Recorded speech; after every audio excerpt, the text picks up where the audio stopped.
I'm in red form, in a red state, such a red case on a red song. In a shared space with my shareholders, cause we share a bond. Spiritual healthcare, that's real self-care, you won't care for. I got my Mets hat on to the back. Y'all already know where we going with the stats. Any artist that's talking garbage and try to curse us, y'all follow a wave and do whatever's current. I follow his ways, I know my turn is coming. Welcome to New York Giants Full Access. What's going on YouTube, Instagram, Twitter, all platforms? Welcome Big Blue Crew to another episode of New York Giants Full Access with your boy Big Pat Sports Talk. And today we're going to be talking about Daniel Jones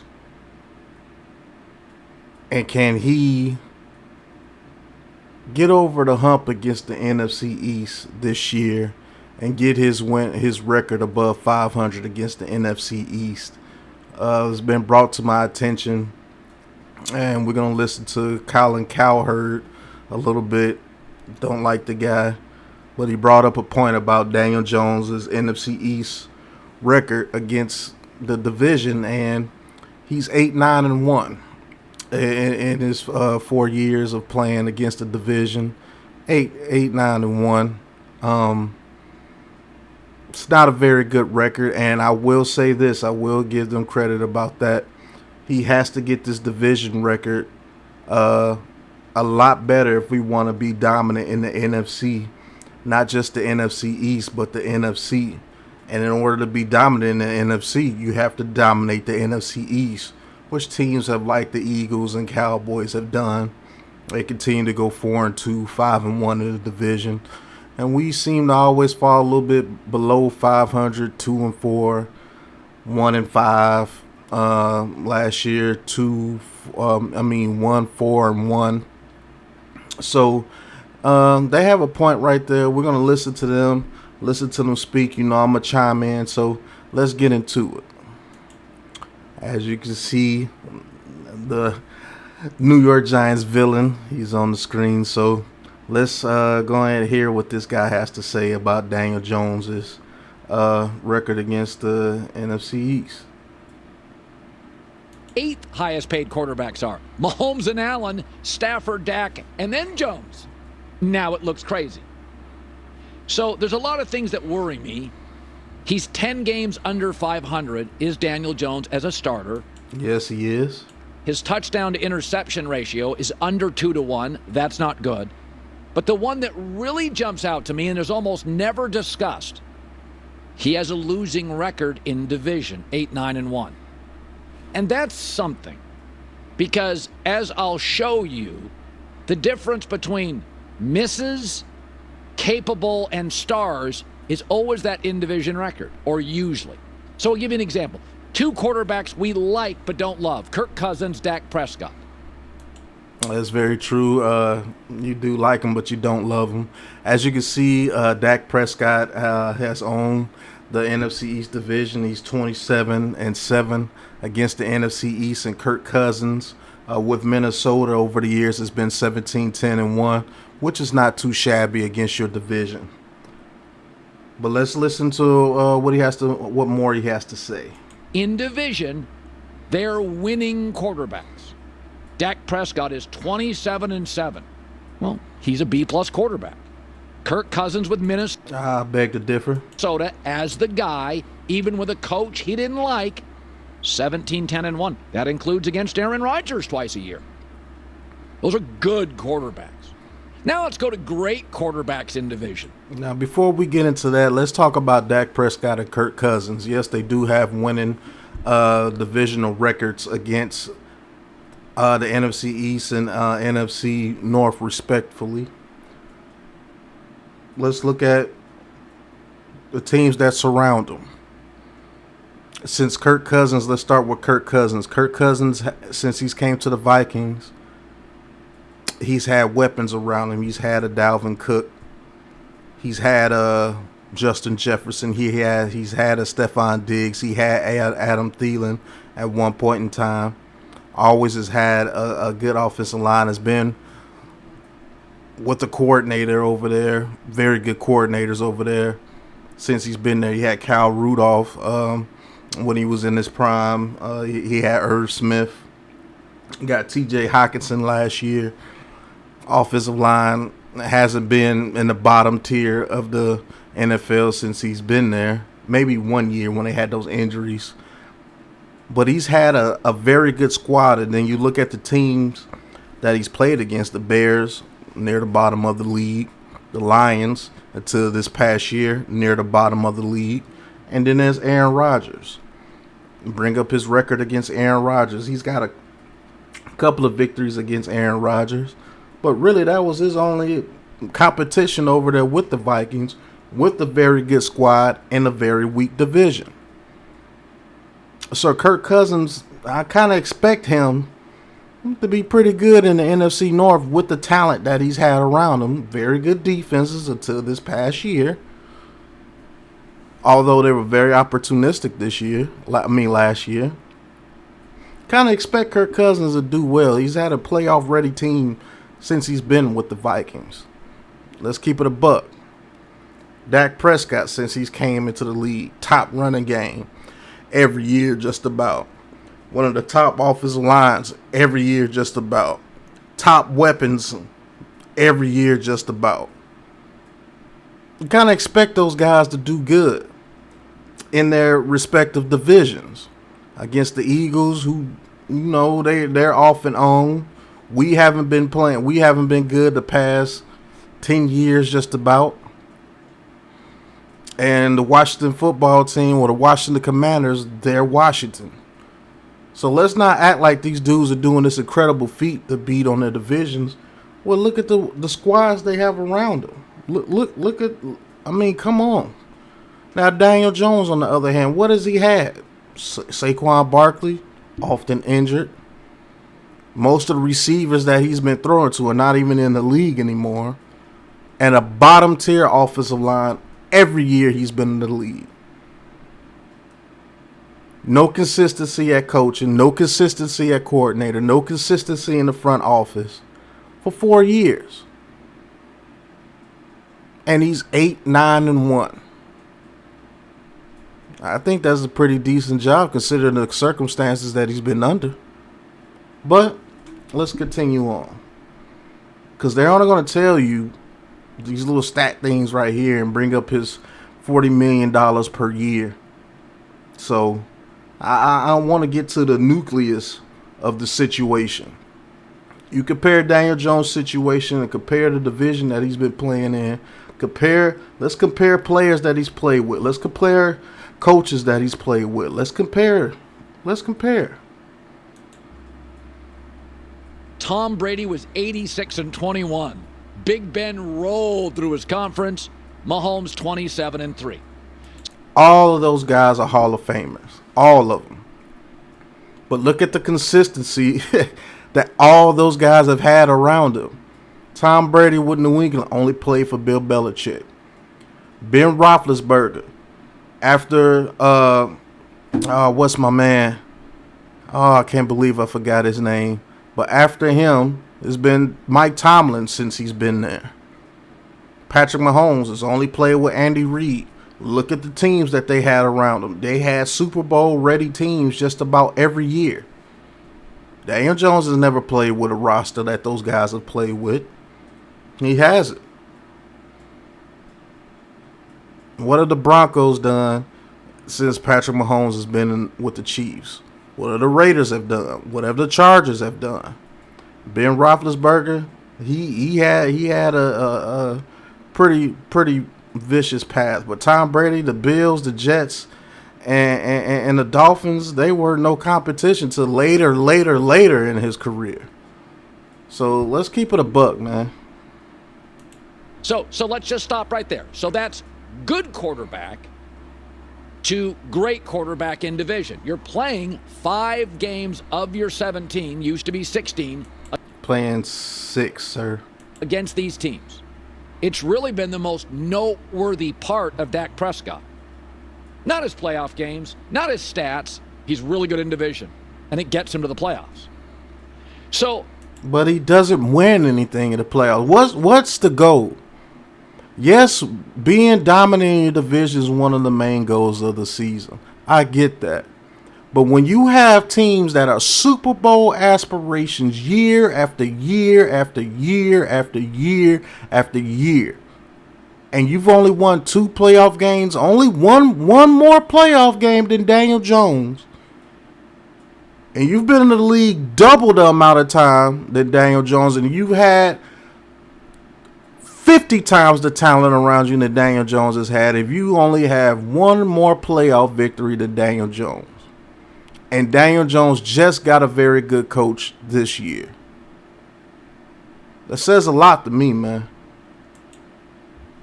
People will say with Daniel Jones, he got to the playoffs. As well as he did with a roster that's nowhere near the rosters of the Vikings and the Cowboys. Let me show you a couple of guys that Mitch Trubisky also got to the playoffs, won a division. By the way, Marcus Mariota, like Trubisky and like Daniel Jones, quiet, got to the playoffs, won some games, had clear talent. Trubisky first rounder, Mariota first rounder, Daniel Jones first rounder. Nobody disputes they're talented. Do you build your franchise around him? Do you pay him a fortune? So let's look at Trubisky in division, Mariota in division, and Daniel Jones in division. Those are misses. Now, this is where everybody on Twitter and everybody wants to compare Daniel Jones to Mitchell Trubisky and Marcus Mariota. Now, the years that Mitchell Trubisky was with the Chicago Bears, did they not have a Super Bowl ready defense just about every year that he was there? And they got him Allen Robinson, and he had major running back help, and he had good offensive line help. Mitchell Trubisky was the main reason why the Bears weren't better than what they were. Point blank period. It was Mitchell Trubisky. Look at those Bears teams when all they had to do was go against Aaron Rodgers and the Packers. The Lions were crap. The Vikings were crap during those years when Mitchell Trubisky was playing over there with the Chicago Bears.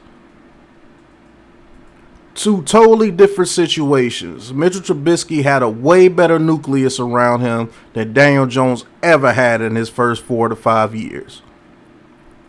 Same thing with the Titans. The Titans had a ready-made roster. As far as defensive, the defense with the Titans was off the chain. The offense had a very good offensive line. They've always had a good running game, and he had Delaney Walker out there. Let's stop acting like these guys were in similar situations to what Daniel Jones was doing.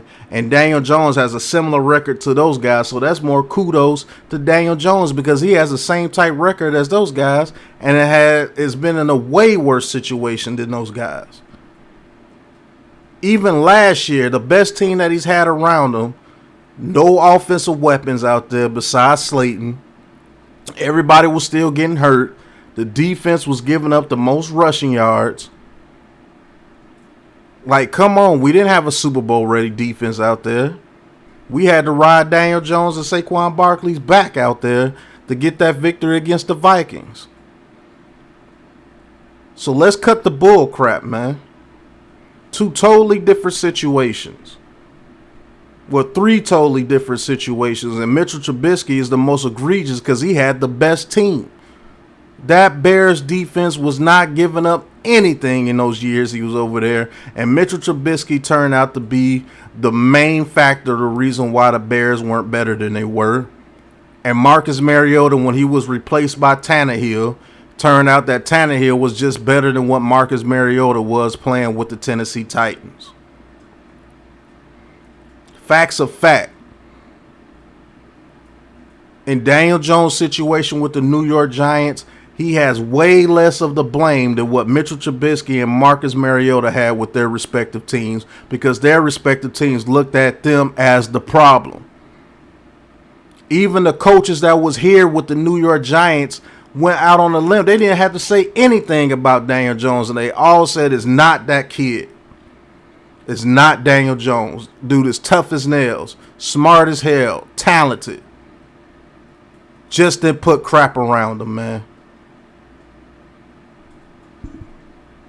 So, I mean, that's enough of Mr. Colin Cowherd. Really can't stand the guy. I mean, he just brings up things just to try to bash the New York Giants. I don't know what he has against the New York Giants, but it is what it is. But when you really look at that situation, it's really not all on Daniel Jones. And I didn't even know his record was almost 500 in the division, and that's a feat in itself. But the one thing I will agree with him on, Daniel Jones does have to get better in the division this year, because now you do have some talent around you. You do have Darren Waller. You do have Jalen Hyatt. You do have Brian Daboll and Kafka for a whole nother year. You do have a defense that I believe is going to be a lot better this coming year, as long as the health stays up.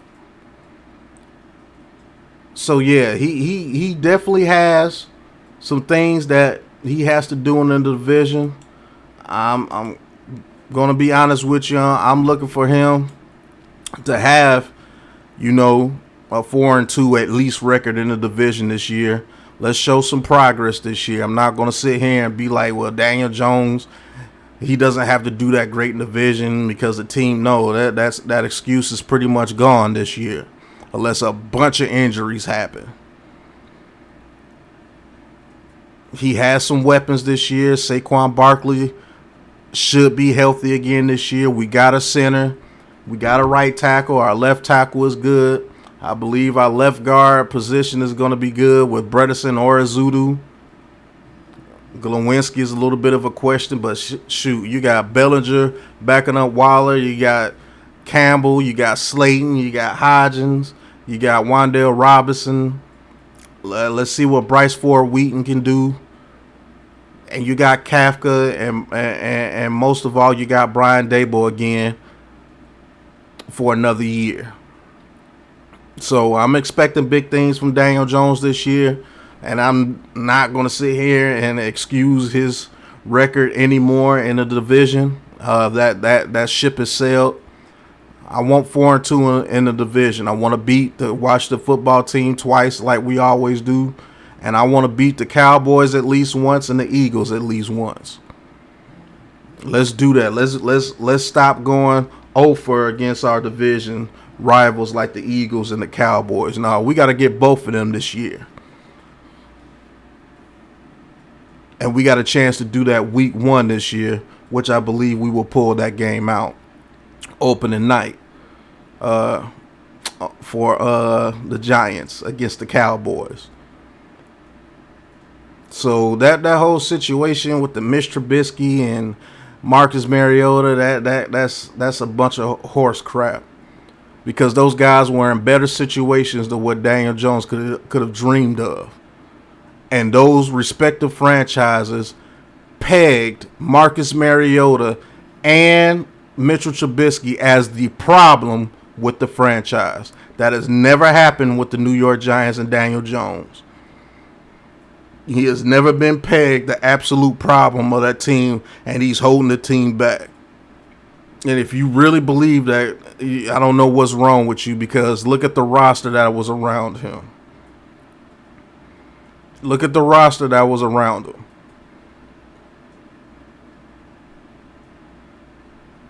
So even the decent people that was around him were hurt. And then he got hurt because he's getting killed at 30. He's never had an offensive line ranked higher than 30th. Think about that. In his whole career, even this past year, he's never had an offensive line ranked higher than 30th in the league.